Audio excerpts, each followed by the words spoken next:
Meus irmãos, eu convido a abrir suas Bíblias, lá no livro de Josué. Josué capítulo 24, verso 15, um texto bastante conhecido, eu queria poder relembrar com a igreja nessa manhã. Josué 24, verso 15. É apenas um verso, eu vou ler numa versão muito parecida com a sua, não vamos ter nenhum prejuízo no entendimento, peço que os irmãos possam acompanhar como está na sua Bíblia, mas a leitura que eu farei diz assim a palavra do Senhor: mas se vocês não quiserem servir ao Senhor, escolham hoje a quem irão servir, se aos deuses a quem os pais de vocês serviram do outro lado do Eufrates, ou aos deuses dos amorreus, em cuja terra vocês estão morando, mas eu e minha casa serviremos ao Senhor. Quero orar mais uma vez para que Deus possa nos dar compreensão da sua palavra, que Ele possa aplicar a sua palavra aos nossos corações, que Ele tenha misericórdia de nós, de cada um de nós. Oremos então assim. Pai bendito, todo-poderoso Deus, Tu és exaltado sobre todas as coisas, Tu és Senhor, não há outro igual a Ti. Senhor, Tu nos ama e tem perdoado nossos pecados. Cristo morreu para nos reconciliar com o Senhor, foi a propiciação pelos nossos pecados, não somente os nossos, mas de todos aqueles por quem Cristo morreu. E nós cremos que estamos aqui tão somente para sermos exortados e moldados pela Tua palavra e proclamarmos aquilo que somos em Ti, as Tuas virtudes, as Tuas características, os Teus atributos, que eles possam ser comunicados em nossas vidas e nós como igreja podemos refletir a missão de viver o Evangelho da graça, de viver o compromisso de estarmos conduzindo as nossas decisões, as nossas motivações, sob a perspectiva da conduta do reino, porque é para isso que nós fomos salvos, para sermos como Cristo. Que isso possa falar aos nossos corações e aplicar em nossos corações a Tua palavra, e que as palavras dos meus lábios, o meditar do meu coração, sejam agradáveis na Tua presença, ó Senhor, em nome de Jesus, amém.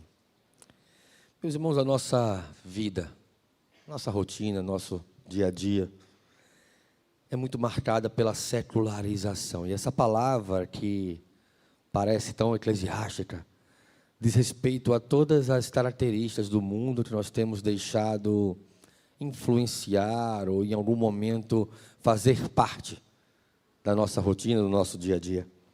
Desde o relativismo moral, até mesmo a sobrecarga de responsabilidades e tarefas, como isso tem levado com que muitas famílias, e nós mesmos individualmente, priorizemos tudo, menos a nossa vida espiritual, menos o cuidado com o nosso coração. Trabalhamos muito sobre essa perspectiva no último acampamento, e temos que trabalhar muito sobre essa perspectiva ao longo de nossas vidas, crendo que nossa vida ela é vivida diante do Senhor. O Senhor está conosco todo o tempo, os olhos do Senhor estão sobre nós todo o tempo. Isso tem nos levado a essa priorização daquilo que é secular, que é passageiro, que é efêmero, em detrimento da verdade do Evangelho, que nos levaria a viver uma vida moldada em razão ao amor que recebemos de Cristo. Em nossos dias, muitas famílias, mesmo cristãs, têm enfrentado desafios sem precedentes quanto ao seu compromisso com viver de modo digno nesse mundo. E as famílias cristãs em viver o seu compromisso genuíno com o Senhor. O tempo que antes poderia ser dedicado à oração, em outro contexto, em outro momento, ao ensino da palavra, ao culto familiar, facilmente é substituído pelo nosso cansaço, nosso tempo de descanso, ou entretenimento, ou trabalho excessivo e mais trabalho, ou a influência das redes sociais, como aquilo rouba um tempo nosso, quando mal utilizado.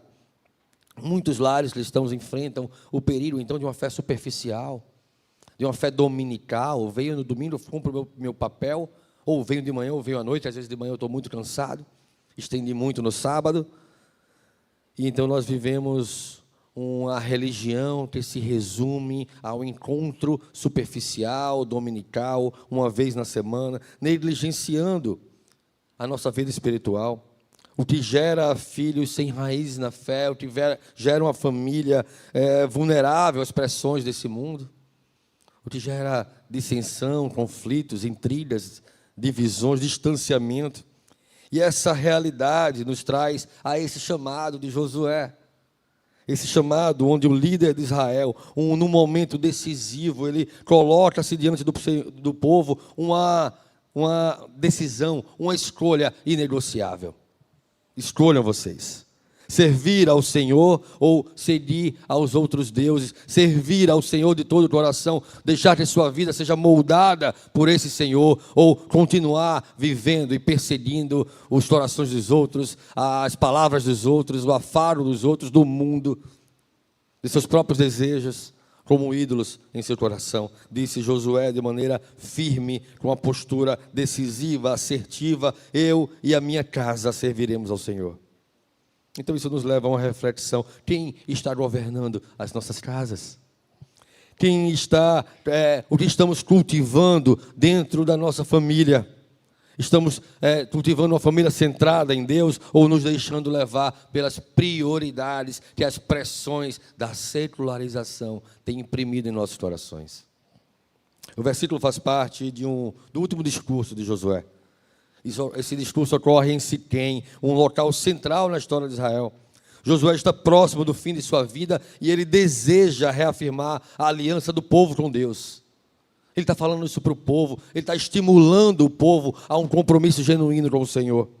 Ele reúne os líderes de Israel para um momento solene de decisão, lembrando das obras do Senhor, confrontando-os com a necessidade de um compromisso fiel ao Senhor, com um compromisso perseverante diante do Senhor.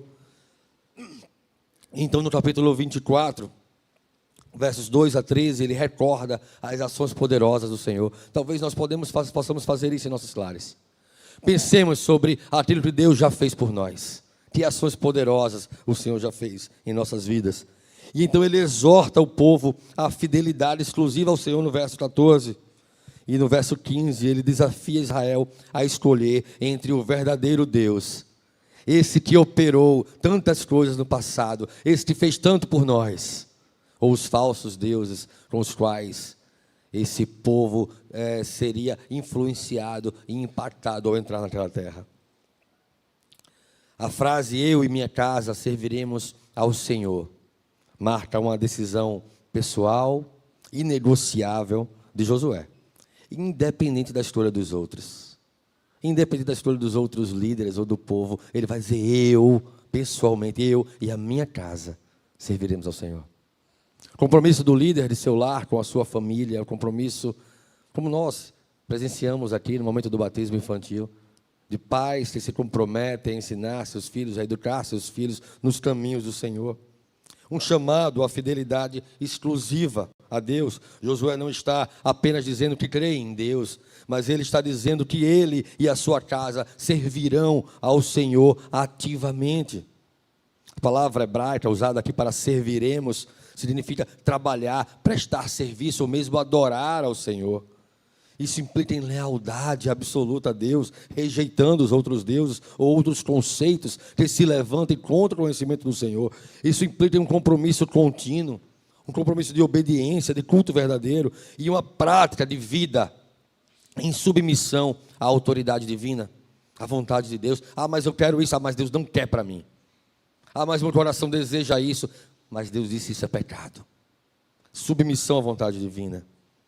A declaração de Josué, ela tem profundas implicações na vida cristã. Nós poderíamos fazer uma série de sermões sobre isso, mas não temos tempo essa manhã. Mas temos tempo para refletirmos sobre aquilo que é central na mensagem. O culto doméstico, a necessidade de sermos responsáveis pelos nossos lares, com a nossa esposa, com o nosso marido, com os nossos filhos, com os nossos mais velhos.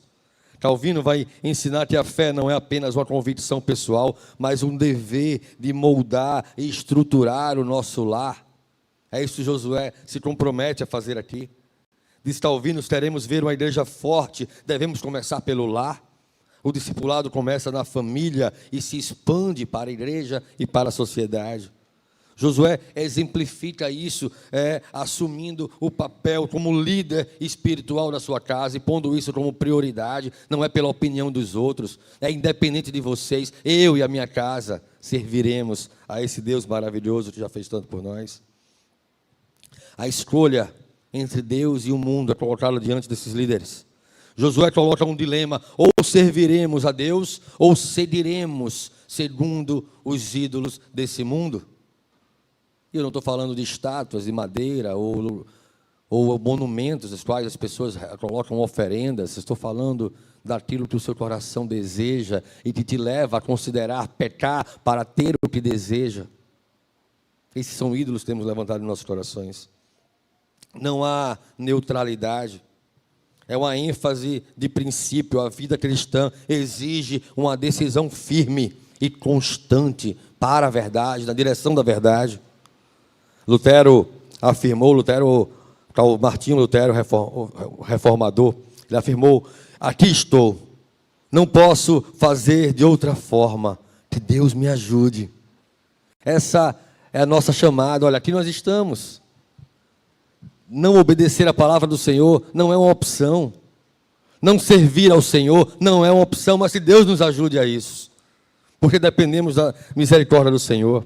Os ídolos do nosso tempo podem não ter os mesmos moldes dos ídolos dos amorreus, mas ainda tentam capturar a nossa devoção, dinheiro, entretenimento, ideologias seculares. A escolha de Josué é um convite à fidelidade inegociável com a qual nós temos que nos colocar diante do Senhor. A liderança espiritual do nosso lar não é negociável. Pais devem assumir a responsabilidade de ensinar e discipular os seus filhos na fé. O culto doméstico deve ser restaurado com a leitura bíblica, com a oração.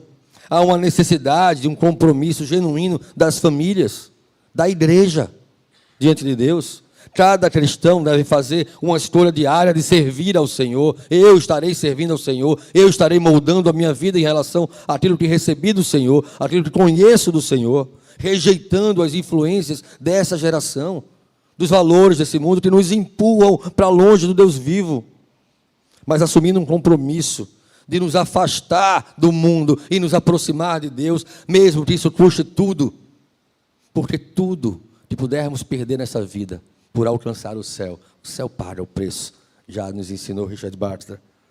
O mundo oferece ídolos modernos, coisas, emoções, posições, mas nós devemos permanecer fiéis àquilo que temos conhecido do Deus que mudou a nossa vida, mudou a nossa vontade, mudou a nossa natureza, e isso nos leva a esse compromisso público de fé. Vir à igreja é um compromisso público de fé, mas não é suficiente. Fora da igreja, precisamos viver um compromisso público de fé. Então, assim como Josué declarou publicamente sua decisão, devemos testemunhar a nossa fé onde quer que estejamos inseridos.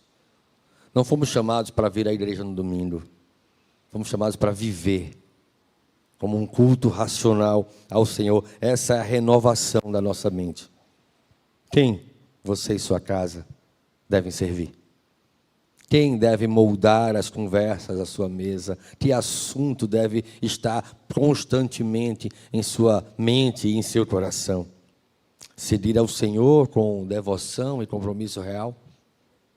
Ou viver na superficialidade da fé, deixando que a cultura caída dessa geração ditem as prioridades e os padrões dos nossos lares? Assumamos a responsabilidade, meus irmãos. Assumamos a responsabilidade de liderar nossos lares na presença de Deus, de liderar a nossa família, incentivando um ao outro a crescer na fé em Cristo Jesus.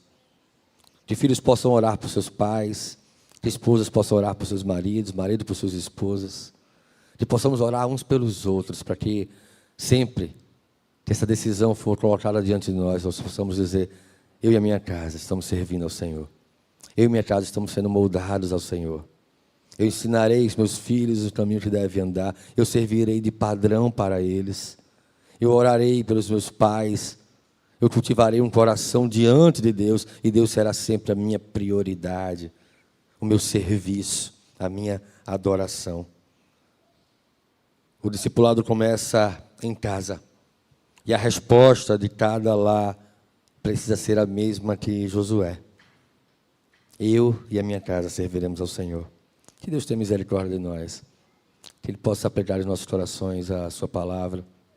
Que nós possamos nos deixar ser moldados pelo compromisso de vivermos e crermos que vivemos diante do Senhor. Os olhos do Senhor estão sobre nós todo o tempo, em cada instante de nossas vidas. Mesmo quando parece que a gente está só, Deus está conosco, creiam nisso. Sirvamos ao Senhor em nome de Jesus. Vamos orar mais uma vez. Pai bendito, todo-poderoso Deus, louvado seja o teu nome, Senhor, porque tu és altíssimo, amoroso e misericordioso, cheio de graça. Louvado seja o teu nome por nossas vidas, que o Senhor possa nos dar forças, Senhor. Não podemos sem o Senhor, não podemos sozinhos, mas com o Senhor, com a força do Espírito Santo que habita em todos aqueles por quem Cristo morreu, nós possamos dizer com firmeza, esta assertiva: eu e a minha casa serviremos ao Senhor de todo o nosso coração, com toda a nossa força, com todo o nosso entendimento. Que ensinemos isso aos nossos filhos, que vivamos isso como igreja, em nome de Jesus. Amém.